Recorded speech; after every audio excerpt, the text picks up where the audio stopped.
and it let out this blood-curdling, guttural scream.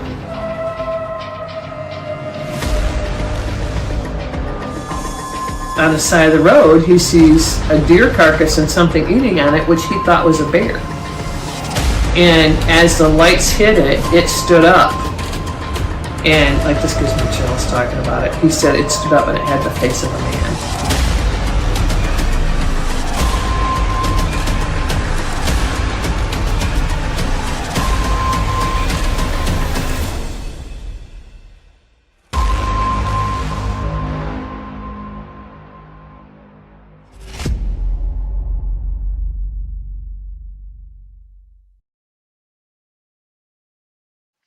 Hello and welcome to Bigfoot Live, Friday night coming at you. I'm your host, Bryan Sawyer. Good to see you. We are now on my Facebook personal profile page, and then we can transfer that to our private group called Bigfoots of Michigan TV series and the Bigfoots of America podcast. And we're also on our YouTube channel right now called Bigfoots of America or Bigfoots of America dash Michigan. And the reason that is because we're coming to you from the great state of Michigan. All right, let me get a sip of coffee here. I hope everyone's doing well. We've got Thanksgiving coming up here on Thursday. Haven't decided if I should do a Bigfoot Live, on Black Friday. So if you think I should, post in the comments. Let me know if you think I should do a Bigfoot Live on Black Friday. All right, looking at some of your comments. Good evening, Kimberly Jones. Good to have you on. So you're posting. Very cool, very cool. Brenda Goodwin, what's going on? Hey, Brenda, I just did a little teaser trailer with your short. Excited to use that as an ad to help promote the company. So thank you so much for all you've done. Thanks for tuning in. Hopefully we're going to have a guest on tonight. Guy by the name of Michael Gale. He has chimed in the past few weeks, and we'll talk about Michael in a moment, but I sent him the link and hopefully he'll be in because he's got a lot to say. He's an eyewitness and eyewitness of a Sasquatch and also a UFO. But we're going to leave it there, and hopefully Michael will follow the link I sent him on his text messages. Michael, if you're looking at me right now, you can follow that link and come on in. But we've got a few orders of business to do. Hey, first of all, we had a little competition. Yes, everybody's getting their coffee mugs and bumper stickers. I've been so busy. And hey, good evening, Mud Sniper. Good to see you back. Thanks for coming back. Yes, all the merchandise is going to get sent out probably within the next week. But with that said, we had a competition last week and wanted you guys to name. So we got this little Yowie guy down here, right? And then we got this big, huge, what is he, 7.5 feet tall? It says 11 back there, but of course that's not right. But I think he's 7.5 feet tall. And so I had a competition last week to get everyone to try to name them. And we had some great submissions. And so if I don't choose your submission of a name for these two individuals, please forgive me. But I think we settled on two that we like and that are kind of applicable. So hold on a second. This little Yowie guy, his name sent in by Ed Whalen. All right. We're going to go with the name Joey on this little Yowie. This is a little Yowie. He's got an authentic this from Australia, this hat here, all leather Outback hat we found at a thrift store. And I'm like, oh my gosh, that thing's perfect for my little Yowie guy. I had a sign on him before that said Yowie, if you've been paying attention. But his name is going to be Joey.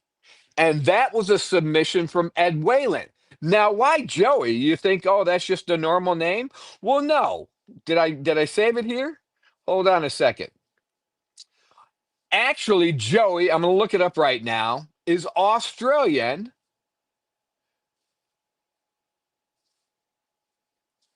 Right now, Joey meaning, okay, so it means a young kangaroo or other marsupial. Isn't that cool? 'Cause he's a young Bigfoot, man. A young Sasquatch, Sabe, forest people. All right. So this little guy's name is now Joey. So Ed, I don't know if you got a coffee mug when I met you at the South Carolina Bigfoot Festival, but we have two to choose from. You're gonna get your free coffee cup, your free bumper sticker, your free little rubber bands. Well, we've got this cup to choose from with the little guy on it, or we've got, so this was actually like our season one cup, and then this is kind of like our season two cup. And I think for season three that we're going to release after the first of the year, we're going to get both these, we're going to get restocked with both of these cups. So, Ed, you let me know which coffee mug you would like. They're really cool. They hold 16 ounces. So, like a bottle of water, you can pour it in and it'll go right up to the rim. As you can see, I've got mine filled with coffee right here. So, we're kicking it. So, Ed Whalen has won, naming the little Yowie Joey. All right. Now, our winner for this guy, and I think this is very applicable too, because it's funny because he's a big wooden, almost like his arms are kind of robotic and all that. Um, I love this guy. I love it. This one, if you go to season one, go to our YouTube channel, or even now we have pages. We have the Bigfoots of Michigan TV series on Facebook, and we have the Bigfoots of America podcast show page on Facebook as well. Look up both of those. And right now we're releasing all of our season one and season two episodes in the Bigfoots of Michigan TV series. And then of the podcast, we're going to release all the way up to episode 50. But you'll see this guy, he is in episode. So episode one, hold on, where are my notes at? Episode one is the Black River Bigfoots with Jim Ingram. It's episode two called the Butternut Creek Bigfoot. Our Bigfoot eyewitness in that episode is Danny Malin Skinner, or actually Malin Danny Skinner, and he is a wood carver. And he's the one who's done all three of my statues. The big one here, this one's nicknamed after Danny. His name is Skinny, this one back here. But now Lori Potter has won the contest, and she got to name this big guy. And guess what it is? Squatchinator. We love it. Squatchinator. That is the name of this big guy here because he's almost, his arms are very kind of robotic looking. So Lori Potter, good job. So I'm adding another coffee cup to the merchandise that I'm already sending to you. All right, Michael Gale, you are in the green room right now. If you can stay there for a minute, just hang tight. We got a couple of more announcements and we're going to bring in. So I wanted to throw a couple things out to you, everybody watching home alone, whether you're watching live right now or you're watching afterwards. Our numbers are going up. Boy, I think we're over 500, according to my statistics now, of people engaging and watching these videos. So now I need to know something. And I don't know if this is an official contest or not. But so our season one of the Michigan Bigfoots of Michigan TV series, our season one hat was this one. And actually, we had one more. There's only one hat. That one's very special. That's up in the corner. So that's mine. But this was our season one hat right there. This was our season two hat. All right. This one is actually the one I wore in season two. And then this, the one I'm wearing right now, is our season three hat. So, of course, with the Bigfoots of America podcast show, we went with the red, white, and blue, trying to honor, this country is going through a lot of stuff right now, and I get it. But it's still a wonderful country to live in. We don't have a king over us. Well, some of you may think that.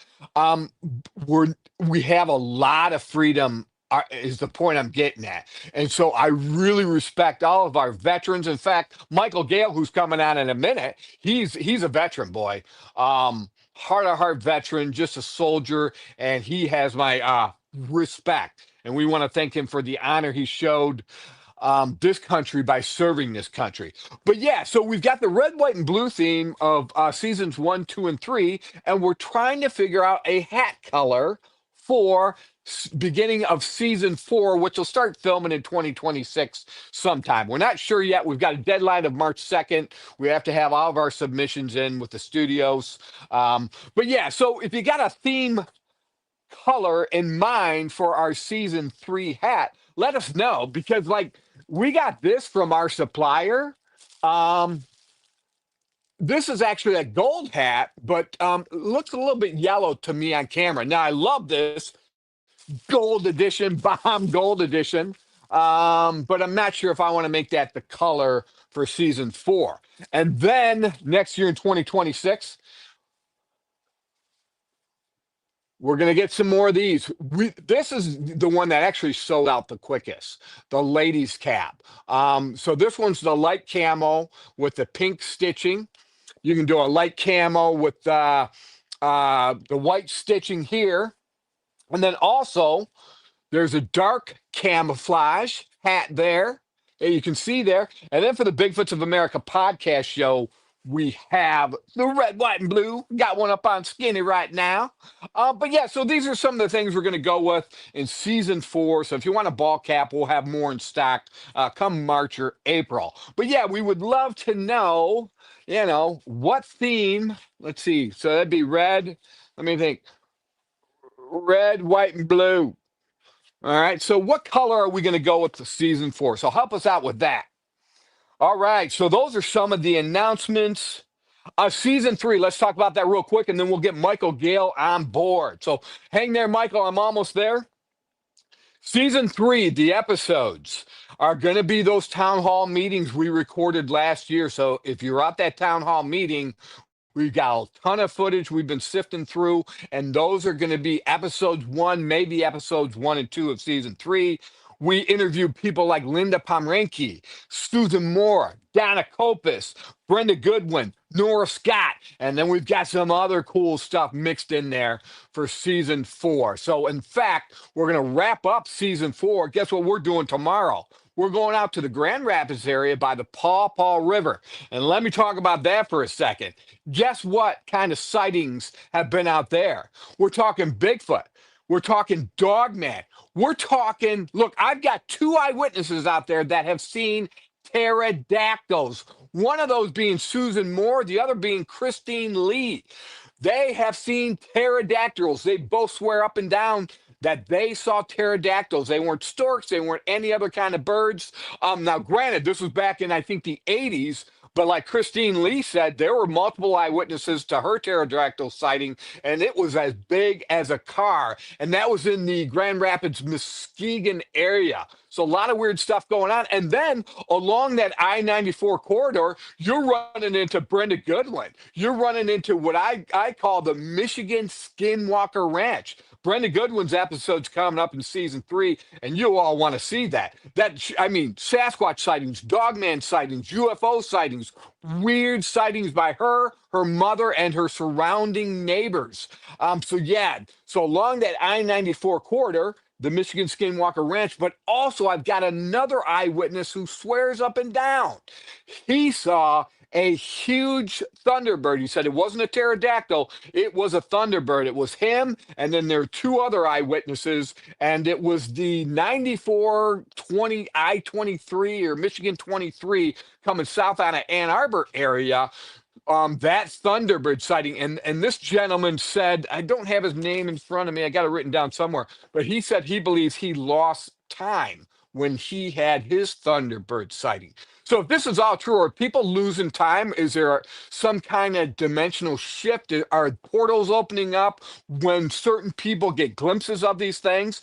I just released an episode with Giles LaFave, and listen to Giles in that. If you've had a sighting and you have felt secluded or alone or just afraid to talk to people about it, come to our platform. We don't care what it is. We're going to put it out there and we're going to support you. I've had a fairy sighting. I would have never believed in fairies until I had a broad daylight fairy sighting in my house. So we are the platform that will listen to you. We won't make fun of you. We want to hear it. We believe that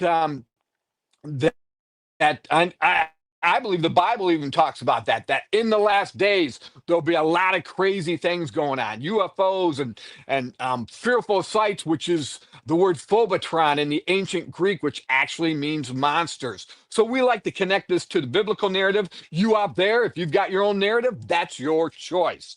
So, all right, I think we're all caught up with the updates. Man, I'm so excited to have this eyewitness on. I got to get him in here right now because we've got a lot to talk about. So let's go ahead. Let's see if we can bring Michael Gale in. Hey, Michael, you there? I'm here. Fantastic, brother. Thanks for being patient. I had a lot to talk about, a lot to catch up on. First of all, sir, thank you for your service. Thank you for caring enough about this country to serve in our armed forces. You have nothing but my honor and respect going to you. So thank you so very much. You are part of the foundation that has made this country safe and free for us Americans. So thank you very much. Well, thank you. All right, Michael. So we've been talking now. You chimed in, what, 2, 3 weeks ago on the Bigfoot Live. And I started seeing some of your comments, and I love it. You're one of these individuals who's not afraid to talk about the things that have happened to you. So I kind of want to jump right into it. Can we start with your Bigfoot sighting and how that all went down, and your military experience and any kind of background that may have led up to this and got you all interested in all of this? Can we go ahead and start there? Yeah, sure.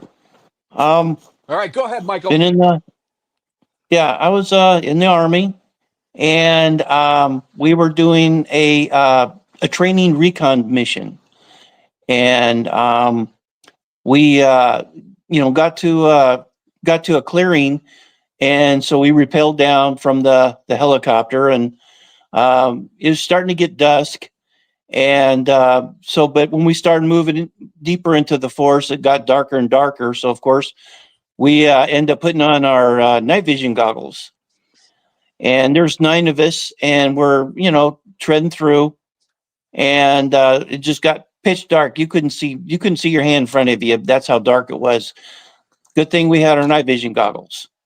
So we're heading to our area where we had to be, and I'm not going to use code words because a lot of people don't understand, a lot of military jumbo and what I'm saying, and they're going to say, what does he mean by that? So I'm going to go a little bit that way.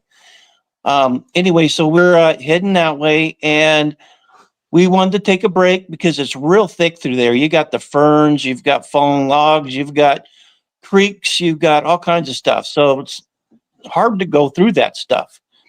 So anyway, we're taking a little bit of a break, and I was to the left, and there was another guy to the left of me, and so we're just kind of like looking around, and then he said, he whispered over to me, "Hey, did you see that?" I said, "No, see what?" He said, "Look about the 11 o'clock position." So I'm looking and looking. I don't see anything. He said, "Well, just keep looking." And I'm, don't see nothing. So I thought, well, let me take off my night vision goggles and take a look that way, see if I see anything. And then around this large tree, all of a sudden I could see like 2 red eyes looking at us. And you're talking maybe 30 feet, maybe more. It's kind of hard to judge when it's dark.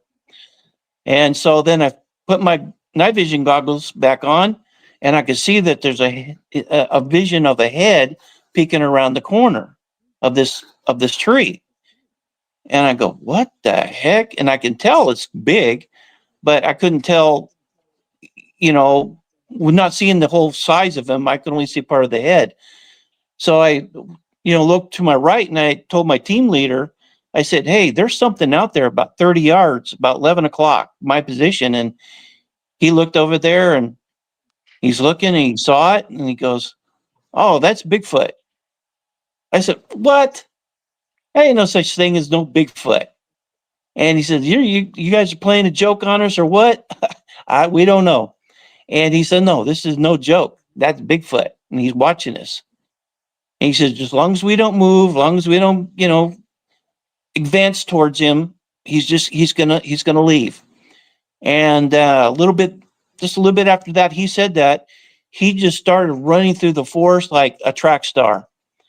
And I'm going, how in the world can he run so doggone fast like that? We couldn't do that.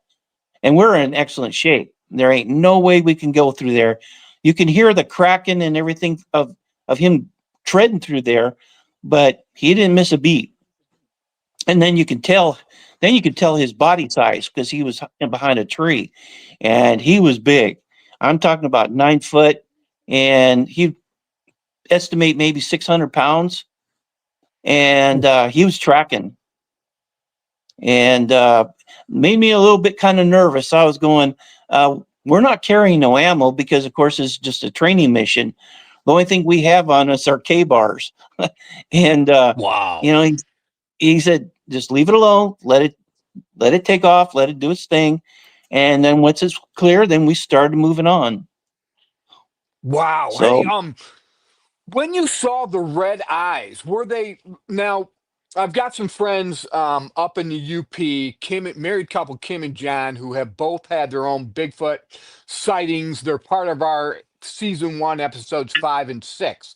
They're part of the BFRO. Now, when they had their sightings, one of the Sasquatches in particular, its eyes were almost self-illuminating, almost like flashlights coming out. When you saw these red eyes, were they self-illuminating? yes. Whoa. That's how I spotted it when I took my glasses off because, I wasn't looking directly in the right area, and so then when I did, I could see those red eyes, and they're just looking, right at us. Oh my gosh. Man, that So this that is how had to they be this is how they see in the night. and you said prior to this you did not believe in Bigfoot. That was last thing on your radar. And so suddenly what happened to your psyche and not to get too deep, but your emotional state when you've got to reconcile that, hey, I didn't believe in something but I'm seeing it right in front of my face. How do you reconcile that? How do you process that? And how's that affected you? Did it just kind of shake you to your bone? Oh yeah, it did. It put a knot in my stomach because I was not expecting that. I was not expecting something that big to be out there, and I was kind of worried because, like I said, we weren't carrying any kind of ammo, and this thing is huge. The only thing we got is our K bars. Yeah, we got our M16s and stuff like that, but we're only we're not carrying anything any live ammo. Right, So it made me right. kind of And nervous. two, it's funny because you said this thing just moved out. Like we as humans couldn't move, and you especially, you and your squad there, you're physically fit, you're of that prime age, and you said you couldn't compare to how fast this thing moved. And we have a recent sighting here in Monroe, Michigan this past year where a father and son saw a Sasquatch, and they said when it ran away from them, it was running so fast they could barely see its leg. So, I mean, to me, that all matches up that these things are just so fast. Well, that's why they stay so elusive because they're so quick. This we're in their backyard, so this is nothing for them. And then being that size, you know, our size, we have to tread through have you ever gone through ferns, Oh yeah. wild ferns? Yep. Yeah, they're not easy to get through, especially when there's a whole Nope. bunch of them. It's not easy. So, Right. but this thing runs. This it did nothing. It just kept on going like it was in a race. Mm. How were you able to see its facial features, like the color of its skin? You said it was, it's at nighttime, of course, so it's hard to tell what color. But was it a darker colored face? And were you able to see like the features of the nose or anything? Well, back in the '80s, the night vision goggles weren't as good as they are today. Um, Basically, all we see when we see through the glass is just basically like a red. It's like a Okay. red glow. So we can't really tell any of the color. We can't tell a lot of any facial type of coloring or anything. It's more of just a glow, kind of like an Okay. orangey red glow. Gotcha, gotcha. Now, with this said and done, so what used to be fairy tale to you or myth to you is now reality. Since this sighting, how have you processed it? What are your thoughts on Bigfoot? What do you think they are? Well, what they are, I almost 100% believe they're the part of the Nephilim. There's about 84, maybe more, but about 84 species of Nephilim. Now, of course, the Nephilim Wow. in the Bible, in Genesis, talks about when Moses was raising his arms, and the men would have to fight against these giants, which were, they said, "Hey, how are we going to fight against these giants? How we look like grasshoppers?" So, right there in the Bible, it says it right there. But as long as his arms are Hmm. raised, and they even had his arms started to get heavy, they even held his arms up for him, so that way the men would be able to win the battle. And then just think about when they were making this attack on this city. In the Bible, it says everything has to be killed. Everything. That means the animals, the babies, the everything had to be killed. Now, a lot of people go, why would God say that? Why? Because what they were doing is these Nephilim were mating with the women. They were making babies. They were mating with the animals. They were, that's what they were doing. That's why God said everything has to die. And it says it right there in That's the Bible. Yep. You know what's interesting about what you're saying is, well, we know that Abraham Lincoln also had the speech at Niagara Falls where he references the ancient giants that used to live in the land. But Joel, I believe his name is author Joel Richardson. I don't have his book in front of me, but he has found a location. He's kind of an amateur archaeologist, that type of deal. He's been out to what they believe is the Mount Sinai location in Arabia, um, and they have found cave drawings believed to be left by the Israelites with the battle that you're talking about, and the Israelites are small in the cave drawings, and there's these big hulking giants that they're fighting against. I'll have to find that book for you and show that to you later. But I believe he is Joel Richardson. He's great to follow, very knowledgeable guy. Okay, so we've got Sasquatch there. Thanks for your input on that. Now the next one. Hey, this show's about Bigfoot, but it's also about all things paranormal. So you have had a UFO sighting, and man, let's get to that right now. What happened with that? Okay. It was about 12 o'clock at night, give or take. And I was in bed. Back then, at that time, we had beepers. In the '80s, we had the beepers. Well, I had beepers just for the military, so that way, if they call you, then they leave a code on it that you got to get back to the hangar and report in, and then they tell you what they want you to wear, what weapon they want you to have, everything. So anything. So they told me to get the M16, which I did, and then they uh, we all got on the Chinook helicopter, and we're flying, but we can't even take a watch. We can't take no camera, even though that back then was just the Polaroids. But we can't take anything like that. So we get onto a Chinook helicopter, and but first, I forgot to tell you, we went to the armory, and we were told that we were going to need to get ammo, and we're going, whoa, okay, this is kind of unusual. We're told to get ammo, but they don't tell you what we're going to be going to do. Okay, we're just following orders. So we're in the Chinook. We're loading up our ammo and our clips and getting them ready. And so once we got there, it was probably, we were up in there maybe about 2 hours, maybe 2.5. We just couldn't tell because we didn't have no watches. So finally, we could feel that we're starting to come down, and we end up landing in this large field. So we get out, and we're going, okay, what's next? Then all of a sudden you could see these, I think there was like 6 or 7 trucks, just regular trucks, pull up. And we were told to get in them. Okay, we did. And so then we're heading up in some area, and we get out, and then we get into like a formation. They told us what we're going to be doing. And I was a rookie. So, I really didn't have too much to interact with what was happening behind the scene.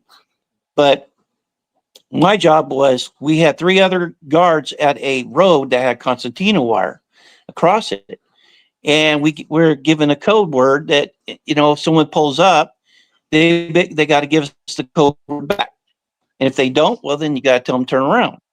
So we had a major pull up. He didn't get the code word, and I told him he had to turn back around. Well, he got really pissed off with me. He says, I have to be in there. I said, sir, if you go back, get your code word, we can let you in. Well, anyway, he ended up leaving. Story short, but so then maybe about 30, 40 minutes, these 3 flatbed trucks pull up, and all these big semi trucks, and they got canvas on it. They got floodlights on it.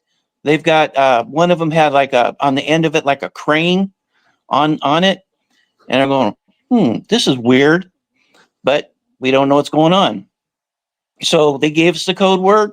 We let them in, and so maybe about, I'm just guessing, maybe 7, maybe 8 hours later, all of a sudden they start coming out, and it was just getting close to getting light. And one of the trucks on the last one,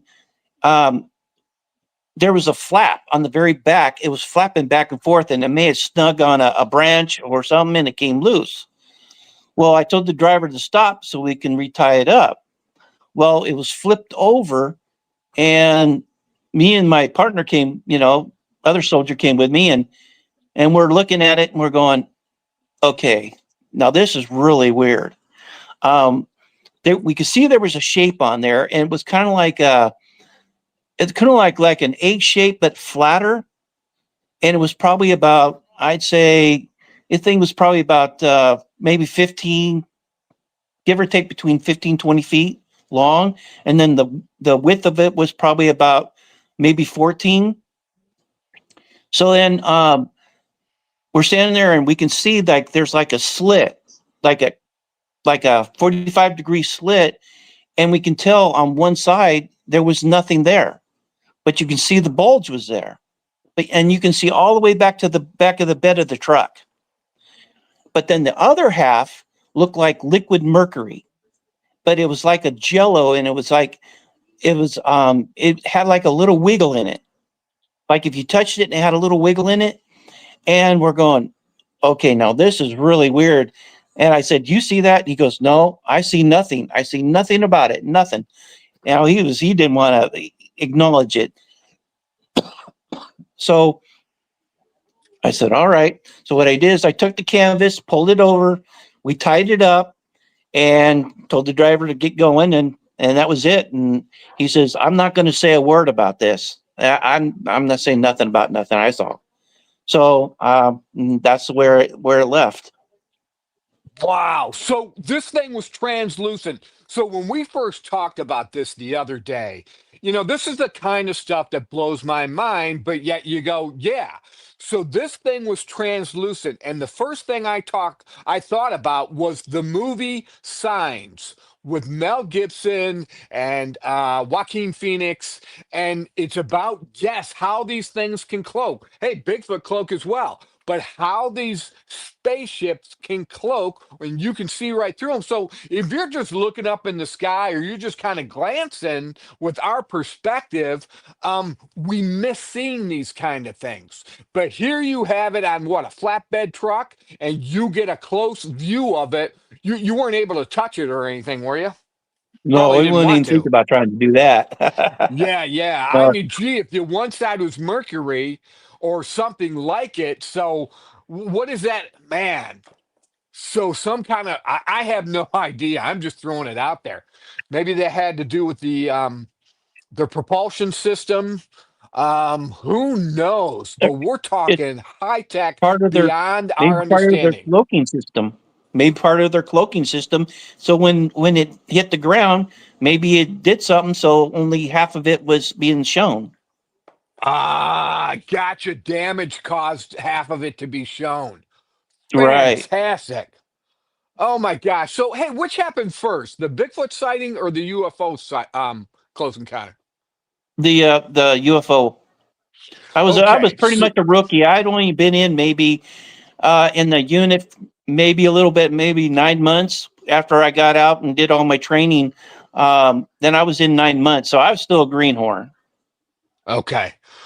Did you believe or even think? See, when you go back to the 80s, well, I guess we didn't start really thinking about UFOs until Close Encounters of the Third Kind came out. Now, you've heard me say before, and of course, everybody at home and all the viewers watching, this is for entertainment purposes only. I've been told to say that.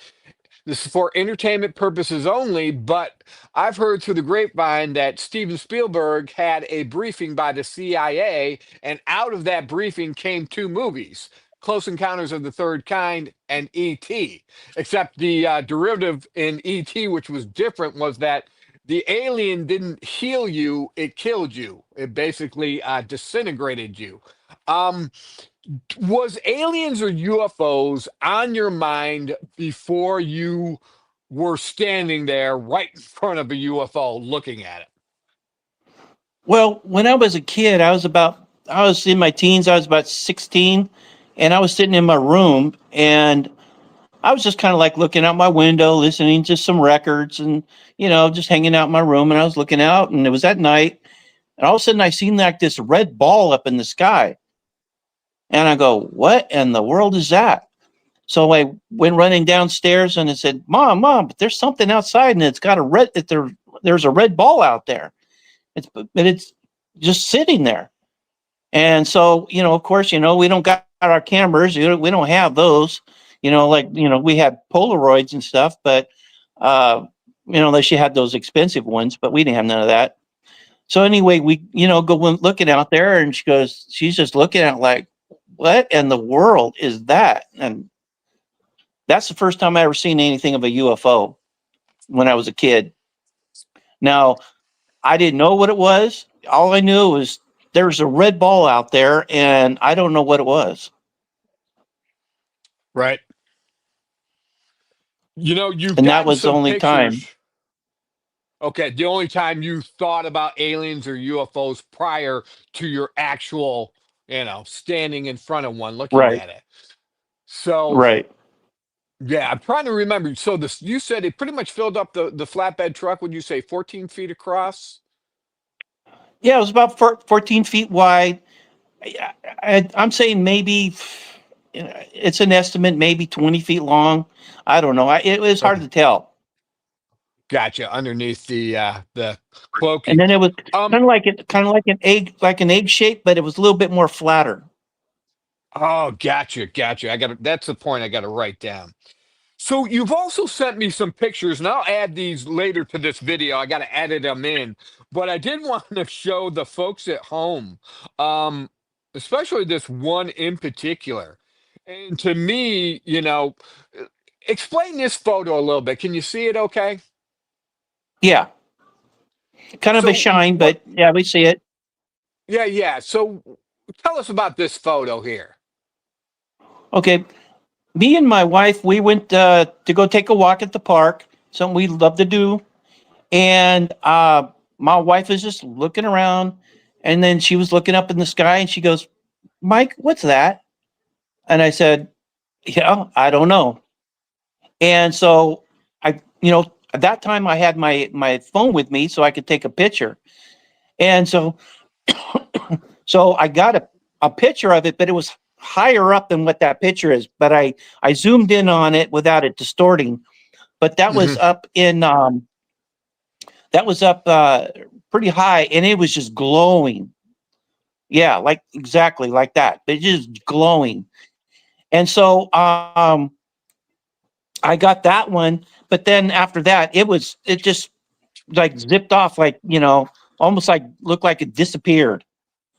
Mm, But it was moving slowly, but then all of a sudden it just like disappeared. Like it maybe didn't want its picture taken. I don't know, but it was gone. right. Right. What are your, as a military man, ex-military man, what are your thoughts? So, well, obviously, there have been, and I said this the other day when we were doing the phone interview. I said, it's obvious now to me that there are way more of Sasquatch sightings and UFO sightings than we ever imagined that are not told to us by our government. What are your thoughts on that? Well, yeah, because a lot of people, that well, I'll use an example as military people. You know, a lot of military see stuff that they don't really want to say because, of course, you have to sign, an agreement. After 20 years, you're not, able to talk about it.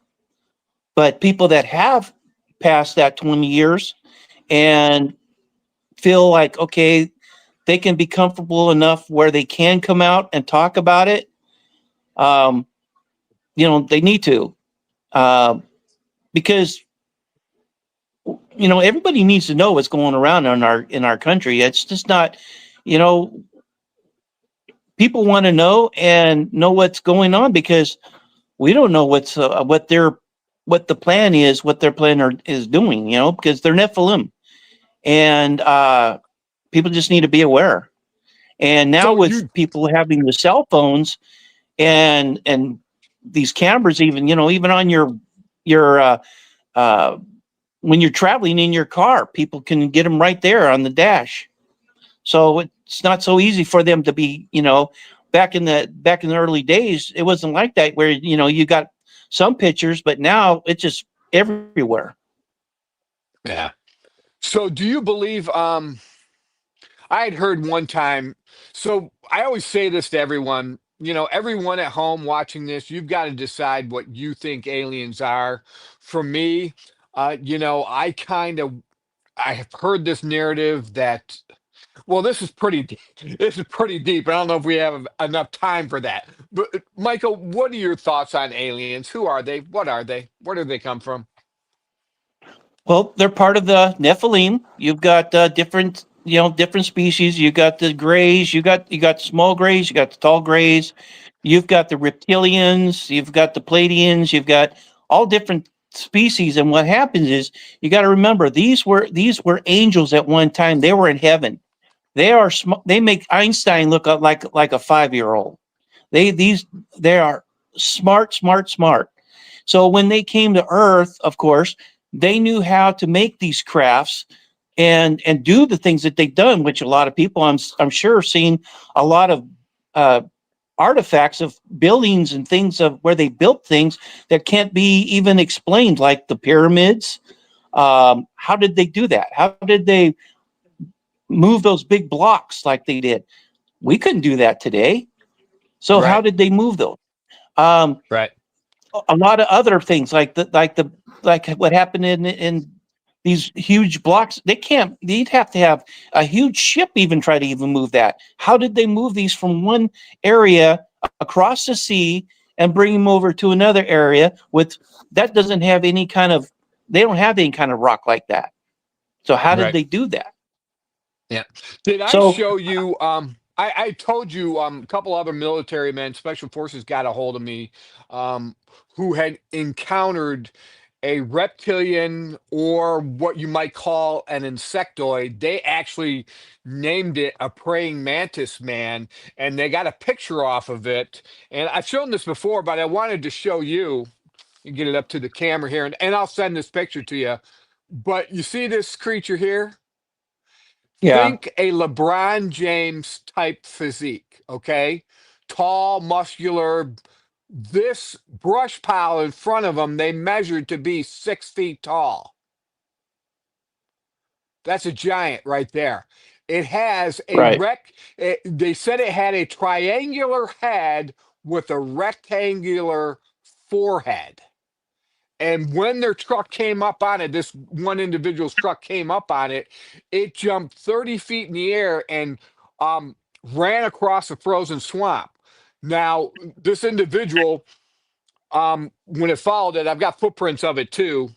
They're in a straight line, kind of like Sasquatches, but their footprints a little bit different. You've got like three sharp toes to that footprint there. That one is measuring at about, gee, you're at 20 inches on that. Um, and they're a straight line in the snow, just like Sasquatches, one in line. You know how ours are oscillated, these are in a line. But he said this thing broke through the ice as it ran. He said when he was on the ice, he's 220, 225. He jumped up and down and couldn't break the ice. So not only is this thing 7 to 9 feet tall, it's the mass of this thing is unparalleled, compared to humans. So right, the evidence is out there. Um, what are we going to do with this evidence? To me, yes, it connects to the Bible. It connects to the end time. I always speak about Luke 21:11, where it says, in the last days, they shall see fearful sights and great signs from the heavens. This is Jesus right, talking. Well, in the ancient Greek, that fearful sights is the word phobotron, and that actually means monsters. And then fearful sights in the heavens or things coming down from the heavens is also things coming down from the heavens. That could apply to UFOs. So it's almost like Jesus was saying, mhm, hey, in the last days, there'll be earthquakes and pestilences and famines and all of this and diseases and sickness and wars and rumors of wars, but you'll also see monsters and UFOs, you know? right. And so that's my thought process, and that's how I make sense of it. Like I always say, everybody's got to make up their own opinion about what they are. But to me, this is a warning sign about the end days. Man, so Look, it's a lot of crazy. people that have never, believed in Bigfoot or UFOs or mermaids or different things that are out there. Um, Boy, I tell you what, it's a rude awakening when you finally see it. And people want to sit there and laugh and scoff and this and that, but day when it happens to you, and then you want to tell your story, guess what? The people that were with you laughing and scoffing, they're going to be laughing and scoffing at you Yep, because yep. if you tell your story, now you might keep it to yourself because then you might be afraid, I'm going to get laughed at because of what I saw. Yep. It's You funny know, because I just released an episode called The Bayfoot. It's all on all my social media platforms. And the eyewitness in this Bayfoot episode is a guy by the name of Giles LaFave. And he's had two or three encounters, I think it was. But what was so curious about this episode is I live up here in the thumb of Michigan. I say this all the time. There's a ton of farmland out here. Come nighttime, you can drive 10, 15 minutes and not see another car. And so when I'd gotten involved in all this Bigfoot paranormal stuff, I had said to myself, Gee, why hasn't somebody, if they're here, why hasn't somebody just seen a Bigfoot walking through a farmer's field? And sure enough, I'm not kidding you, it was within a couple of weeks after me saying that to myself, Giles Lefebvre gets a hold of me and he's like, hey man, I just seen one walking through a farmer's field. And we in this episode, check it out. We go to that location and it's an orangutan colored Sasquatch. I think it's anywhere from 8 to 9 feet tall. And we don't talk about this in the episode, but there's a string of sightings in that whole area along the Cass River. And I've just recently found footprints out there within the last couple of months. Hey, hang right there, Michael Gale. We're going to check in with some of these, everybody tuning in. Okay. Okay, Clint L63 says that 6 other people witnessed these forest people other than me, and I have seen one also. Hey, Clint L63, if you look down at the bottom of the screen here, we have our email, and the email is Bigfoots with an S, Bigfoots of America at gmail.com. That's how Michael Gale got a hold of me. He just saw this and then sent me an email, and we got him on the show. So Clint L63, if you can go to email me at bigfootsofamerica at gmail.com. Hey, man, I'll get a hold of you. Give me your telephone number, and then we can talk more and maybe get you on the show if you're interested. All right, Brenda Goodwin.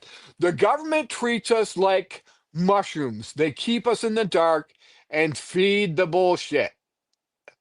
See, this is the issue. Look, now here, this is another area, Michael, where everybody's got to decide what they want to believe. I was personally praying the other day, and I always pray for God for guidance. And so I try to be careful what I say. Some people believe that, a lot of Bigfoot are good, and they're like people. Some are good, some are bad. I have no Right. problem with that theory.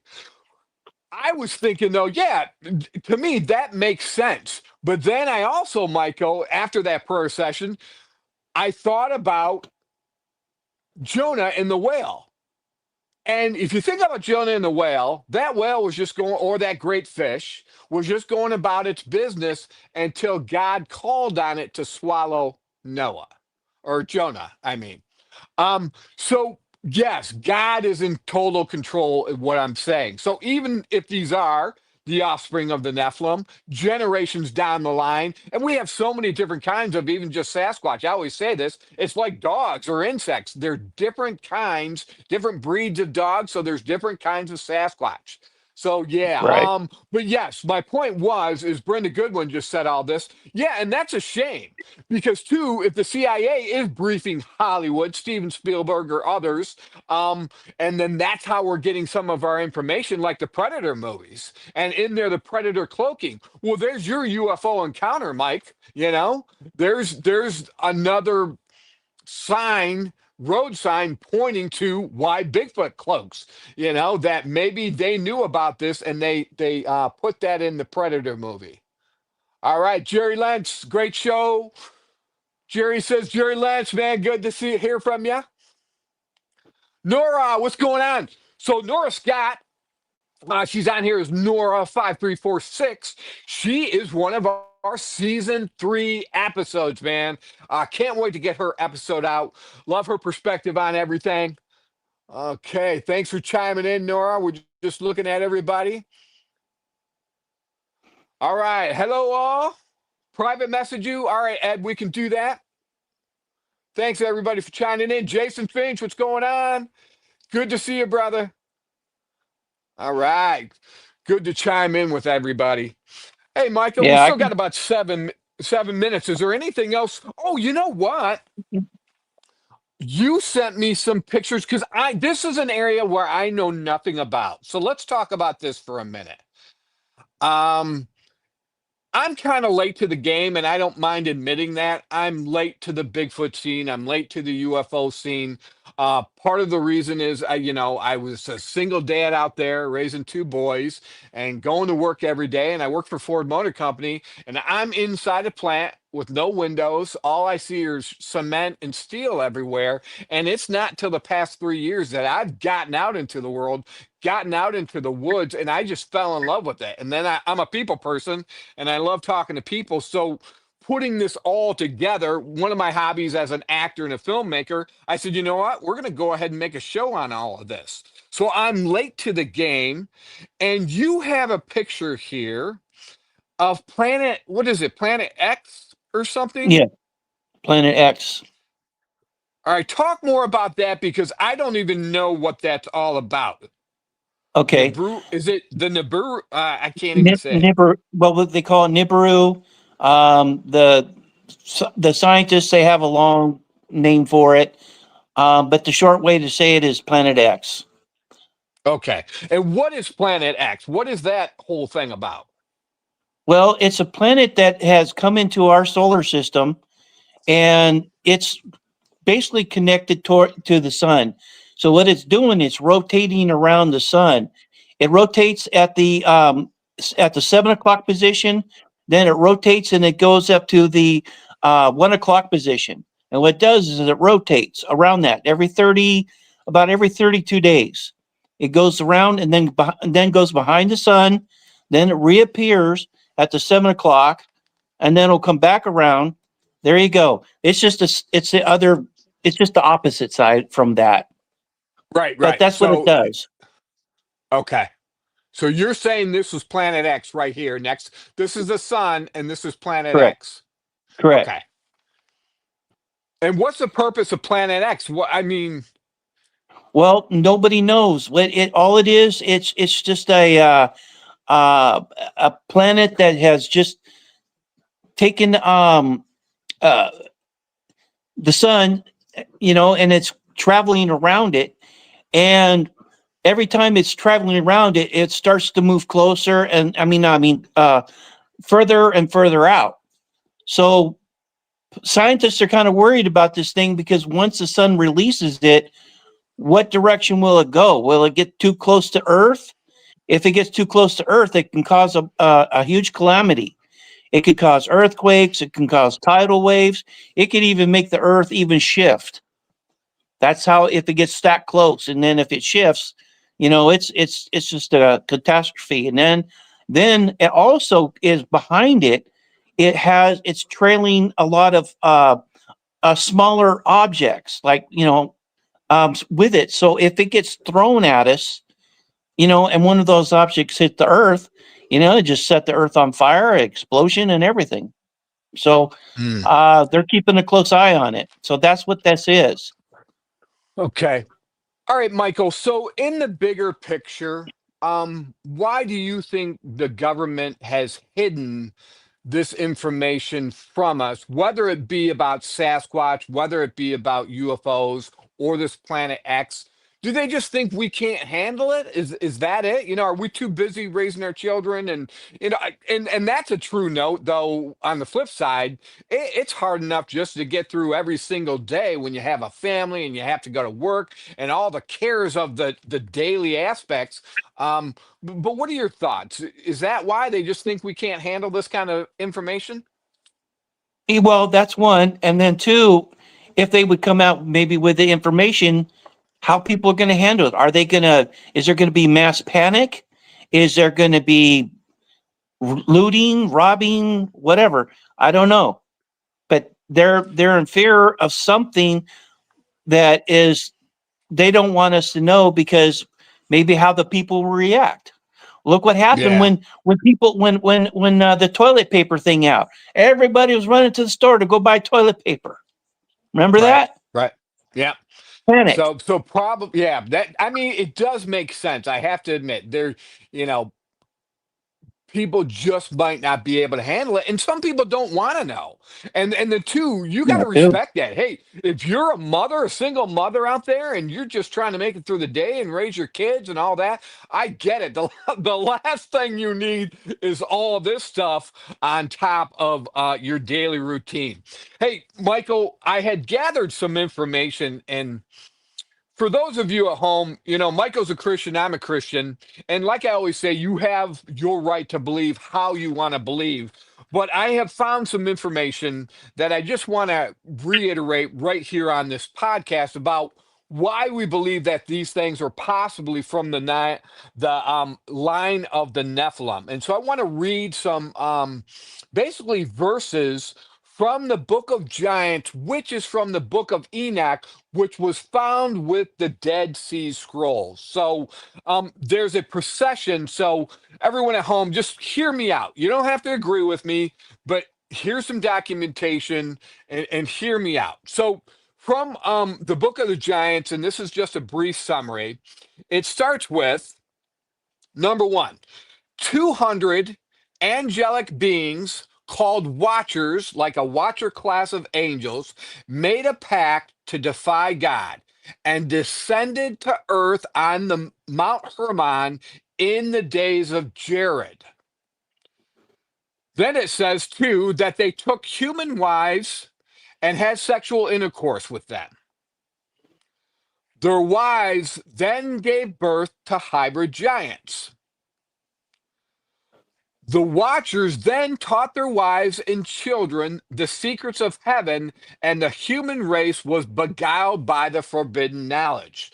Now, with that in mind, I'm going to insert my own opinion right here, right now. I think God just wanted things on earth to be simple, like the Garden of Eden, where we just farmed and we took care of, our families, and things were kept simple. Because, when you talk about wars and rumors of wars and pestilences and all plagues and all this terribleness that's going on, I don't think that's what God intended for the world. He wanted things to be full of love, simple, and he wanted to have a family and have humans have their families and procreate. So the watchers taught their wives and children the secrets of heaven, and the human race was beguiled by the forbidden knowledge. The giants then began to rule over the inhabitants of the earth. So these are the days of Noah, before Noah. This is the Genesis 6 narrative.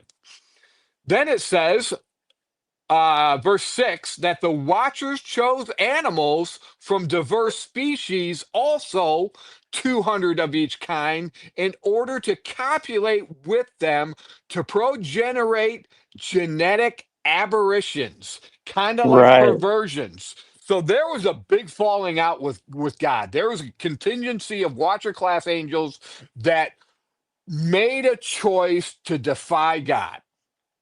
So then, after they progenerated with these 200 multiple different kinds of animals, it says the animals then conceived hybrid monsters according to the respective species. Okay? That, you think about it, maybe that's where a Bigfoot came from. Maybe that's where a dog man came from. Or even that knowledge and ideology we can scientifically do now. I mean, there were movies like The Island of Dr. Moreau, where the military was doing stuff like this behind the scenes, supposedly. Then after that, nearly all life on the planet became genetically corrupted and flesh eating. The giants and the monsters terrorized the earth in those days and devoured the human race. Then the giants began having terrible, foreboding dreams and visions that deeply troubled them. They decided to seek out Enoch to interpret the dreams. Now, if you don't know, we're talking about the first Enoch in the Bible, not the second Enoch, but the first Enoch in the Bible. He's described as being very close to God, so close to God that God took him. That Enoch, the first Enoch in the Bible, never died, that God just took him directly up to heaven. So these monsters and these giants started having terrible dreams from heaven, so to speak. So they knew they could go and talk to Enoch because he was close to God and tell him about their dreams and ask him what was going on. So they decided to seek out Enoch to interpret the dreams. Enoch then presents them with a copy of the tablet addressed to the watchers from God, pronouncing a terrible judgment upon them, their wives, and their children. The giants then are in denial concerning their inevitable fate. But then the 200 original watchers come to the assembly of their offspring and their wives and their children, and with great sorrow and weeping verify the validity and the terrible judgment written on the tablet. The giants are then enticed by an angel of heaven. Now, I heard this part, Michael, is where we get the term Clash of the Titans from, way back in Greek mythologies about these ancient gods, giant gods that warred with one another. So the giants then were enticed by an angel of heaven to make war with one another and annihilate themselves. So there's also an excerpt from the book of Enoch where Michael, the archangel of wars, is talking about how terrible this judgment is upon these Nephilim, so to speak. Because I couldn't imagine, Michael, I've got two boys. Imagine if the judgment came down where I had to watch my two boys fight each other to the death. So this is a terrible judgment, but this is a result of these watcher class angels defying God, going and doing what they wanted to do, and basically perverting all of God's creation. So the giants were enticed by an angel of God in heaven to make war with one another and annihilate themselves. So they got to kill each other till the last one standing. And then the original 200 watcher class angels are then bound by the angels of heaven and imprisoned in the abyss. After that, a great flood comes, destroys all life on earth except Noah, his two sons, and their wives. And there you have it. Those are the verses from the book of giants from the book of Enoch, first Enoch, by the way. So, yeah, there we have a little bit of history, a little bit of documentation, historical reference. And you at home, you've got to make up your own decision what you want to believe. Our job is kind of bring it to the table, present it to you, and say, hey, this possibly could be an answer to why we're seeing Bigfoots, UFOs, and aliens, dogman, and all these different kinds of creatures. Like I always say, I myself would have never believed in fairies until I saw one floating in front of my face. So, wow, crazy stuff. Well, hey, Can I Michael, say it's something? 9:07. Oh, of course you can. Go for it. Yeah, I'd like to do a shout out to a brother of mine who's in the chat right now. He's really sick. He's got a lot of issues. His name is Locked and Loaded, and he's a really good Christian man. Me and him been friends for a very very long time. And I would just ask everybody that are praying people, if you could pray for him. He's going through a lot of. He just came out from the hospital. Um, can you please, everyone, just put a big prayer in for him? His first name is Justin, and just put a big prayer in for him. He's going through a lot with his body, and You we got just it. need a good healing. And You want to do a he's prayer right now, Michael? oh, absolutely, I'd love Go to. ahead and lead the prayer, brother. Go ahead. Dear Heavenly Father, we're just so thankful that you're in our lives, Lord. You're always watching over above us, Lord, and you have your hands on us, Lord, walking us through life. Even though that we go through our pains and our sufferings, Lord, and we just know that even though that we go through this, Lord, you're with us and you're holding our hands, because when the day when we come to you, Lord, we will not have those pains, those sufferings, and we'll be sitting at your table, Lord, and we will have a fresh new body and without pain and suffering. And Lord, we just ask you to put your hands upon Justin. I know that he's going through a lot, and he's been in and out of the hospital with so much pain, Lord. We just ask you to lay your hands upon him and put a shocking healing over his body, Lord. We know you can do it, Lord, because you've done it many times. And Lord, we just know that one day when we come to your kingdom, we can always, always be with you and depend on you, Lord, because that we are your children and we follow you, Lord Jesus. We love you and praise you in Jesus' wonderful, precious name. Amen. Amen. Good job. Good job. Thank you so much. All right, Michael, we're going to wrap it up. First of all, I want to thank you very much for being on the show. I want to thank you for telling your story.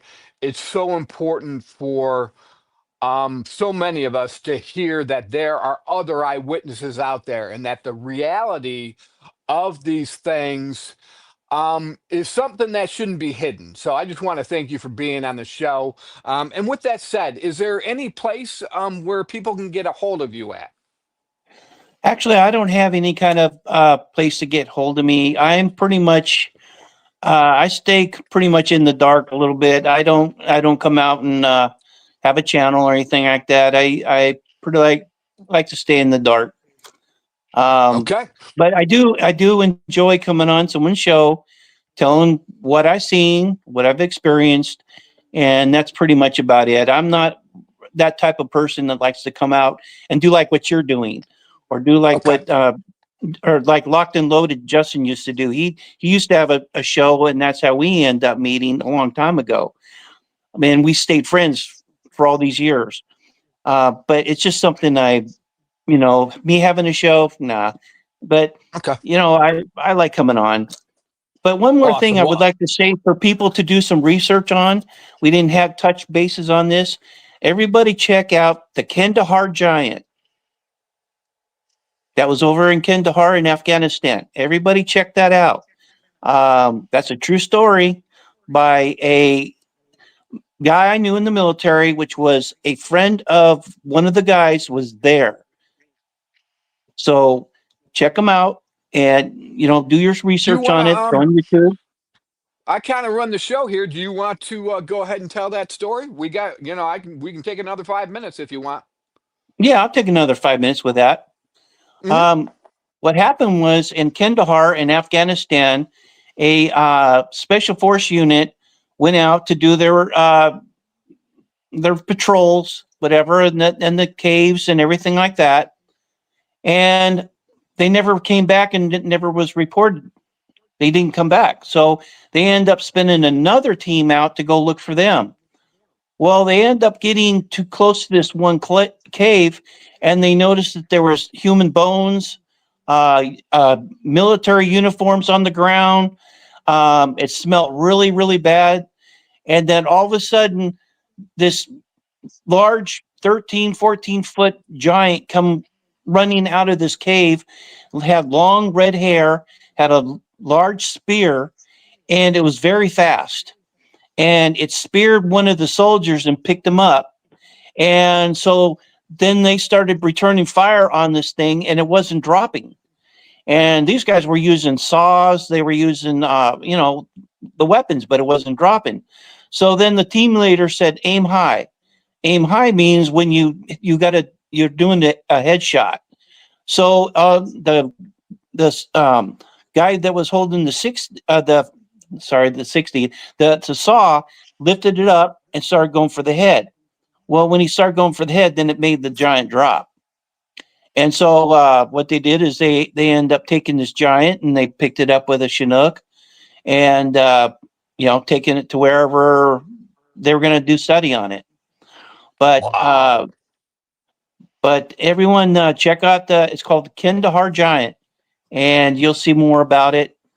And yeah, I talked to somebody who was a Fantastic. friend of another person that told him, and he told me. Wow, man. And this is before Fantastic. even all. And this is before it even came out. Yeah, about how long ago, off the top of your head, about how long ago was that incident? That was when we were in Afghanistan, right? Correct. Okay, That's when it happened in gotcha. All right. Afghanistan, but it was it got leaked out and it Okay. got told about because a soldier got killed. Right. And it was pretty traumatic. Something like that coming out like that. Can you imagine something that size coming at you and just yelling and screaming and it's got a spear and it spears one of your buddies? That Yep. would be Yep. yeah, pretty traumatic. Yeah.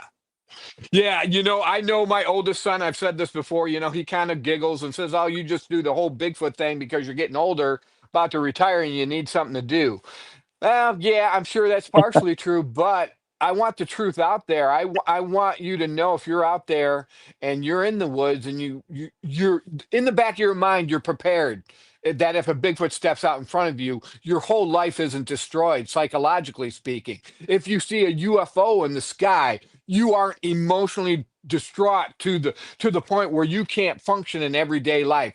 just to have it in the back of your mind to be prepared for it, I think is part of the key, because so many of the eyewitnesses that I have talked to have been so shocked because they never thought that any of the, well, it's just something like when I saw the ferry, you don't think you're going about your everyday business, and then all of a sudden something that used to be a myth or a fairy tale is right in front of you, and it changes your life. So I just think being prepared, having some of the information just helps you to be, just more ready for something like that to happen. Well, Michael, I'm going to go ahead Absolutely. and put you back. I'm going to go ahead and put you backstage. If you can stay back there for a few minutes, I'm just going to wrap this up real quick, and then I'll be there to talk to you in a moment. Okay? Sure. God bless everyone. Awesome.